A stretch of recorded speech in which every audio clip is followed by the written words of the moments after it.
આપણે વાર તહેવાર તો રહેતા જ હોઈએ છીએ. 11 છે, પૂનમ, અમાસ, ઘણા બધા નવરાત્રિ છે, તે હમણાં ચૈત્રી નવરાત્રિ આવવાની છે. તો આપણે ફરાળમાં જો તમારે હળવું કંઈ ખાવું હોય, ઓછા તેલવાળું ખાવું હોય, ઝટપટ બની જાય તેવું ખાવું હોય તો તમે આ રેસીપી ચોક્કસથી ટ્રાય કરજો. ખૂબ જ ટેસ્ટી લાગે છે અને ઓછા સમયમાં ફ્લેવરફુલ એવી બનીને તૈયાર થઈ જાય છે.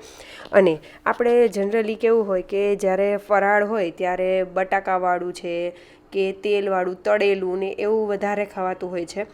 પણ જ્યારે તમને એવી ઈચ્છા થાય કે ઓછા તેલવાળું ખાવું છે અને હળવું પેટમાં એકદમ ભારે ભારે ન લાગે, અને ખાસ ઉનાળામાં તો એવું થતું જ હોય છે, તો ત્યારે તમારે આ રેસીપી જરૂરથી એક વખત ટ્રાય કરજો. બહુ ઓછા તેલનો ઉપયોગ કરશો ને તો પણ આ રેસીપી બહુ જ સરસ એવી તૈયાર થઈ જશે.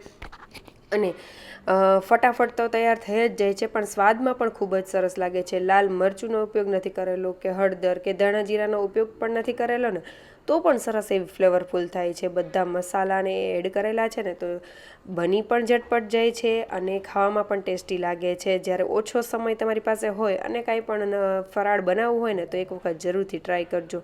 મજા પડી જાય ને તેવી બને છે. મેં અત્યારે તળેલા શિંગદાણા અને તળેલા મરચાં સાથે સર્વ કરેલી છે, પણ તમે તેને શેકેલી સિંગ અને શેકેલું મરચું પણ તેની સાથે લઈ શકો છો. તો જરૂરથી એક વખત આ રેસીપી ટ્રાય કરજો, અને જો સારી લાગે તો લાઇક, શેર અને સબસ્ક્રાઈબ કરજો. અને જો તમે ઇન્સ્ટાગ્રામ કે ફેસબુક પરથી જોઈ રહ્યા હોય તો ફોલો જરૂરથી કરી લેજો અને કમેન્ટ કરવાનું ભૂલતા નહીં. Thank you for watching.